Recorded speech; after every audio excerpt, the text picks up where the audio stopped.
Hello everyone, this is Hidden Shrine, and today's video is a little different. Even though I'm holding a single deck out here, I have a bunch sitting around me. So today is actually somewhat of an unasked for VR to Venus and Virtue. About a week ago, she posted a video, was her choices for the Taurus season, the decks she wants to work with during the Taurus season.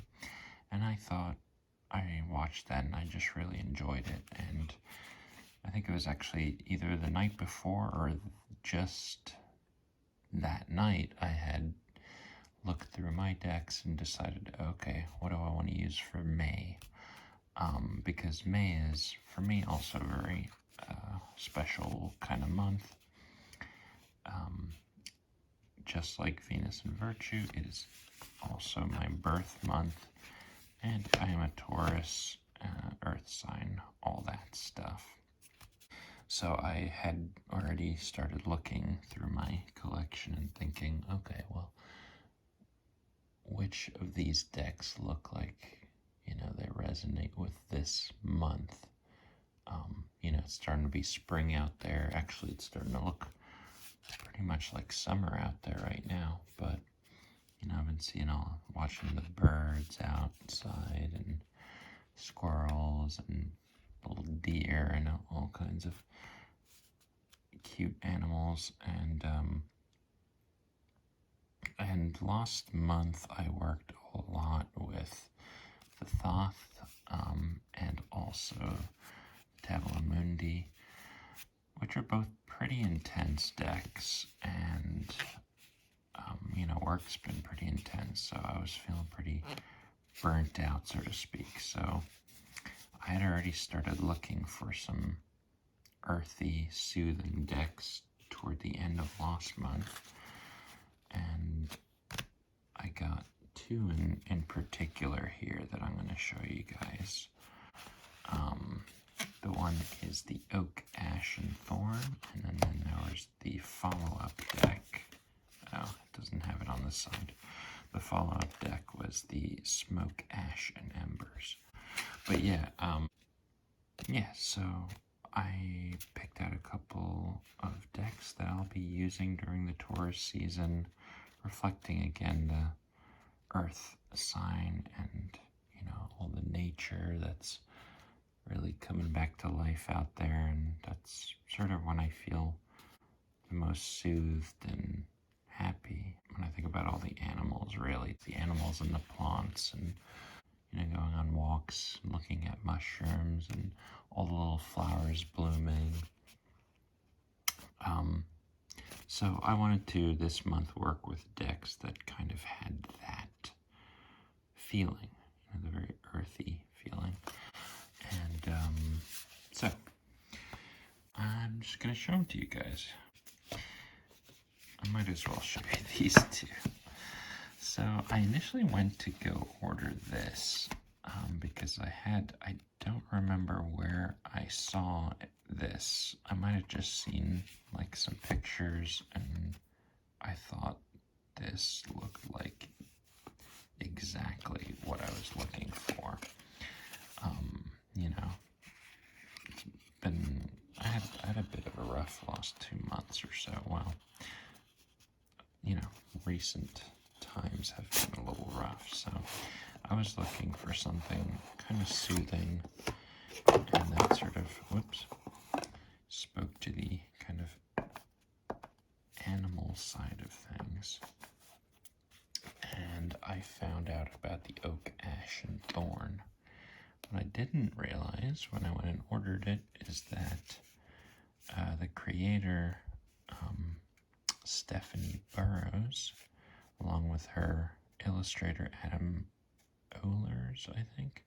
Anyway, they just created another deck called the Smoke, Ash, and Embers, which is dragon themed, and I love dragons, but this was the one I was originally drawn to when I looked for.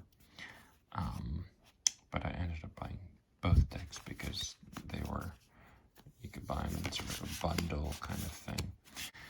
So I'll just show you a couple of these, but like I was saying, I just really needed kind of a soothing deck. And when I saw the pictures, I just knew that this would really kind of fulfill that current need, I guess. As you can see, the Fool, it's got his little staff, and a butterfly, sort of call to adventure, I guess. But these are just such beautiful cards on the backs. There is a lot of white on these cards, but it doesn't really bother me, to be honest, because they're just so beautiful. And the kind of printing, I believe, they use vegetable-based inks, so it's got this sort of soft feeling that is just really, really lovely. It goes with the whole feel of the deck, but and then it comes with these little, I'm going to do a more in-depth video on these two decks, all of these really, but just a quick idea. You can see they have these quick, I don't know what you want to call these. I don't want to call them cheat cards, but you get the idea. And then each suit has sort of a different animal it focuses on. So the wands have foxes because they look kind of fiery, right? Oh, they're just so beautiful, and really has that sort of storybook. I don't want to say Wind in the Willows, but it reminds me of a lot of the sort of storybooks and drawings that I used to like as a kid. And then the cups, it's got squirrels, and the cups are like little acorn cups, super cute. And then, let's see, the swords are crows or ravens. Makes sense, because they fly, right? And the pentacles are hares or rabbits. But yeah, I've just been really enjoying reading with these cards, because even though they're cute and soothing, they are pretty serious business. A lot of the imagery there from the Smith and Waite system, I guess, if you want to call it that. Look at that. It's beautiful. But also just, a lot of its own take on these things. Look at that. There's the tower. I love that, and all the birds flying out. So even a very intense card like that, you're gonna get something serious out of this, but it's not. It's not the sort of devastation, I feel like, of some other tower cards,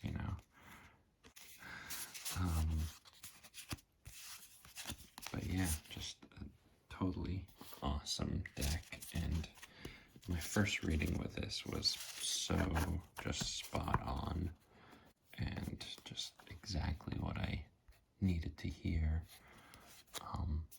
And often I will kind of judge a deck based on how the first reading went.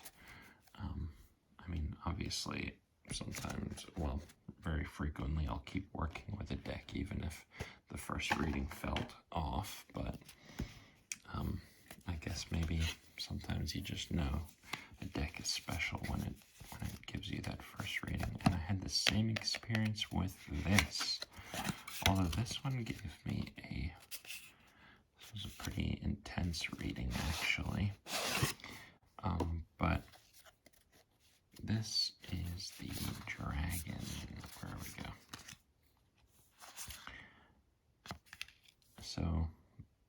same illustrator, same creator, but this is dragon focused, and it's not scary dragons. They are very friendly and cute and varied.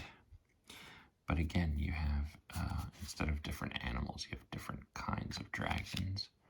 So the wands, they're fiery.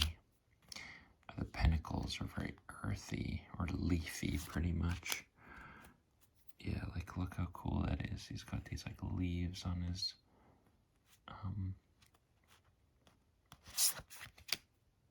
and then the cups, they're aquatic, surely. And then the swords, they are these dark, black dragons, and I think that very much emulates how they used ravens for these swords. But look how cute the chariot is. He's so tiny. He's riding a little floating dandelion umbrella.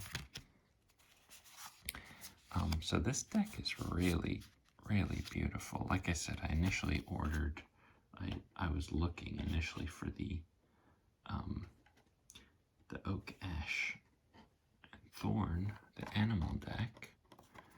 But you can see these pair very nicely, obviously. Same creators. Same color palettes. But I initially was looking for the animal one. But when I saw this, I was like, oh, this looks really cool. Let me try it out. And I might prefer this. It's hard to say that, but like, I just really, really love this deck. There's something about it that's like soothing and whimsical. And you know, maybe because it's a little more, I don't want to say silly, but you know, there's a certain level of childishness that you, or maybe I should say childlikeness, when you start going the way of mythological and fantastical creatures, but something that just like really allows my imagination to kind of go more along the lines of the childlike. And even so, it's still very, you can still get some, you know, you're not just going to get a baby reading every time. I've gotten some pretty intense readings with this, but it seems to always be on the more soothing side. You know, I guess stern but gentle. You might put it that way, or at least that's been my experience. But nonetheless, tiny dragons, so freaking cool. And just the artwork is just absolutely beautiful. But like I said, I'm going to do videos on each of these separately, but I just wanted to show them for now.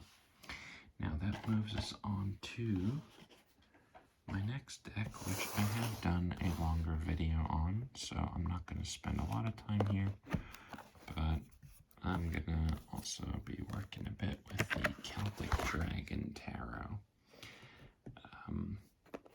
And this one, again, has that sort of carefree fantasy kind of feel, and I love that. Now, you might be saying, well, dragons, really, why are they Taurus-y? Well, okay, so I feel like dragons are pretty much related to each of the elements. You know, they fly, therefore air. They breathe fire, so therefore fire.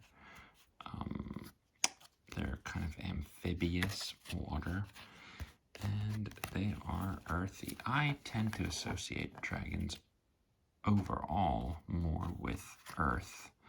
I guess because of my background in studying Old English and Old Norse literature. You know, generally the dragon is kind of a burrowing creature. You know, they live in mountains and they live in caves, and you could think of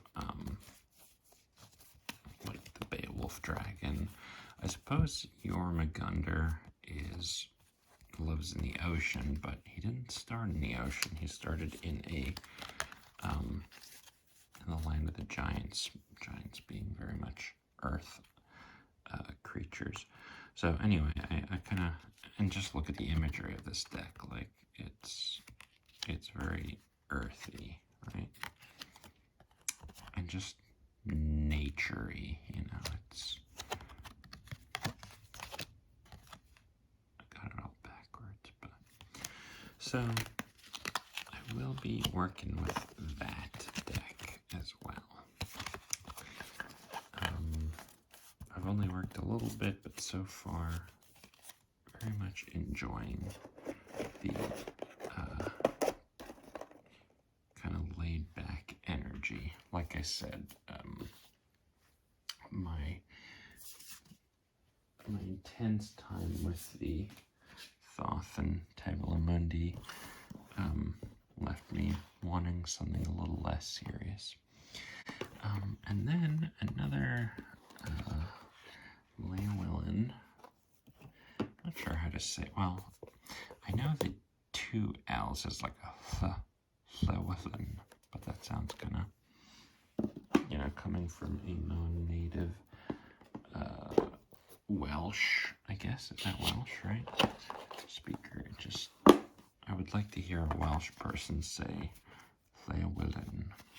Anyway, a lot of you are probably familiar with this deck.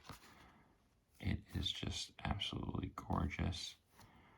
And this definitely has very much that sort of, like look at the priestess. Instead of being very lunar, she is very earthy. It's like covered in moss pretty much. But yeah, the sort of pagan-y kind of feel to this definitely goes with the Taurus season for me. So I'm going to be working with that one again. I haven't worked with this lately, so that'll be good to get working with that again. And then I also want to work some more with the Goddess Tarot. And this is an older deck. I think it's from like 98 or something. This is a deck I do want to trim.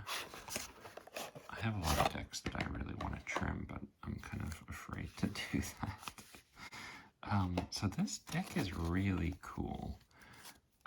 And so I guess the reason I feel like it's Taurus-y is it's the Goddess Tarot. And if you look at it, a lot of this is certainly very earthy. Just the art style feels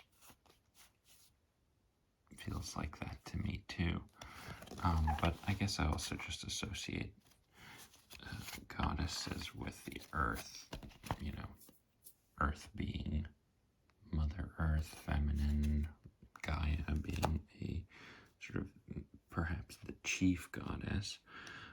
But what's cool with this deck is, so it is a full deck, as you can see here. Here's the Ace of Swords, Two of Swords, and each suit is related very specifically with a certain goddess. But all the major arcana cards are specifically certain goddesses. So Judgment is Guinevere, basically. And I'm sure that relates to if you've ever read the Canterbury Tales, the Wife of Bath's tale is specifically about Guinevere being a judge. Very good, pretty intense story, but good nonetheless. Here you can see Athena. Here we got Gaia is the world. Gemuch she is transformation. Instead of the Empress, you have fertility. This is Estsana. Oh wow, how do you say that? Essanatlehi. This card really reminds me of, I lived in New Mexico for a while, and the background there just looks pretty much like where I lived. So I really love that card. So the cool thing about this deck is, yes, it is a tarot, but if you read in the manual, one of the things it says is, or it recommends you, I guess the author, creator recommends you take out all the major arcana, all the goddesses, and you essentially can use just the major arcana as kind of an oracle deck, essentially.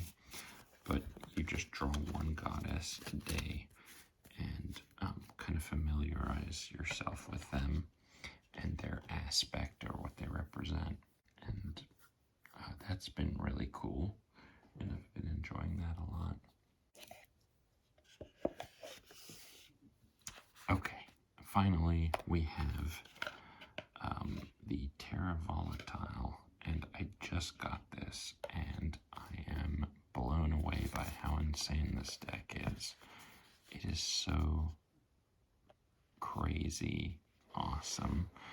So, like I said initially earlier, I'm trying to look for some less intense, for this month, at least, some less intense decks, but I can't help but know that I will be using this. And so Venus in Virtue also is using this deck. She's actually where I first saw this deck, and I was like, I need to have this. This is just insane, and like exactly the kind of deck that I enjoy. The artwork is just mind-blowing, phenomenal. So this deck, I think I do get an Earth vibe from this deck, Taurus vibe. There's something very Taurusy about it. A lot of earth colors, a lot of vegetation. Like one of the death cards is, they have a lot of different optional ones, but for instance, it's very horrifying looking, but rebirth, and it's essentially this, coming from the decay, I guess, and regrowing.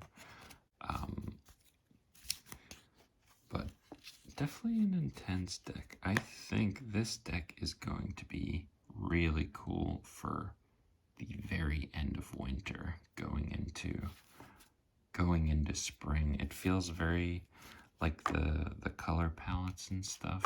I guess like the mutedness.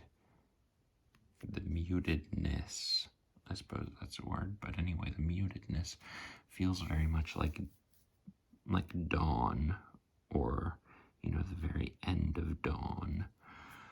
If you relate that to seasons, dawn would be sort of going into spring. So I have a feeling that this deck is going to be incredible during that time. But I just got this. I basically got this as a little birthday gift for myself, and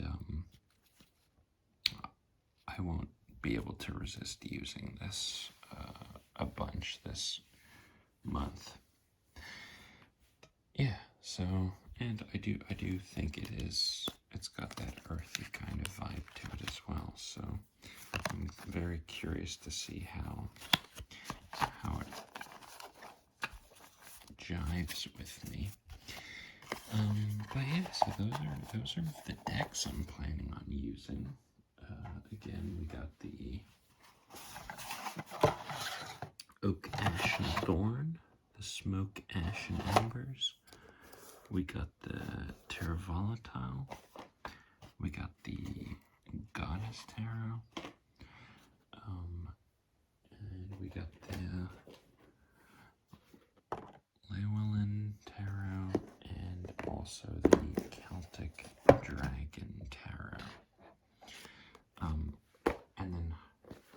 hopefully I'll be getting the, wow, why can't I think of the name now? What is it, the Wildwood Wardens? You know the one I'm talking about. Hopefully I can get that as well, because I think that'll pair perfectly with the Oak, Ash, and Thorn deck, and perhaps even the Dragon deck. But I can kind of see myself using primarily, I'll probably be using the, I'm just going to call it the Mini Dragon deck, but the Smoke, Ash, and Embers, the Terra Volatile, the Goddess, and the Oak, Ash, and Thorn. Those are probably going to be my main decks this month. And then, you know, I can't say I'm not gonna like ban any other decks necessarily if for whatever reason I feel like, yeah, one is calling to me on a certain day. Yeah, I'm not gonna deny that, but these are essentially the ones I'm keeping out, putting out specifically for this month. And yeah, I'm excited to get to know these decks a lot more. You know, so two of them I already know pretty well, but these other ones I'm looking forward to using. So yeah, again, shout out and thanks to Venus and Virtue for giving me this idea, and also for, I guess, alerting me to the Terra Volatile. I'm so psyched about this. I'm gonna make a whole video about it in the near future, because like I've only really looked through it a couple times. I haven't worked with it yet, but I'm just like blown away.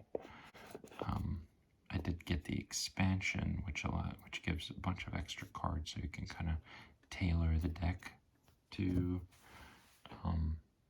you know, your preferences, I guess. So I did that, and I have the cards that I believe I want in there now.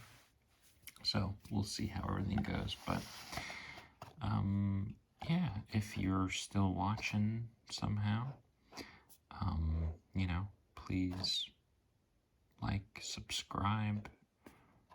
It'd be great if you subscribed, and also if you left a comment, let me know what you think. If you have any questions or whatever. And yeah, I'm gonna link Venus and Virtue, so go check her out. I really enjoy just sitting watching her videos. They're very relaxing, and she also has a lot of cool insight and thoughts about certain decks. And her video, I want to get every single one of those decks. Alright, so I hope everyone is well, and I wish you a lovely Taurus season and a lovely May. I'll be back before then, obviously, but also I'll be posting this tomorrow, which means it's Mother's Day. So happy Mother's Day. If you're a mother, or, you know, even if you're like a cat mom or a dog mom, I don't really care. Happy Mother's Day if you're a mother of some sort. And I hope you have a lovely week. I will see you guys later.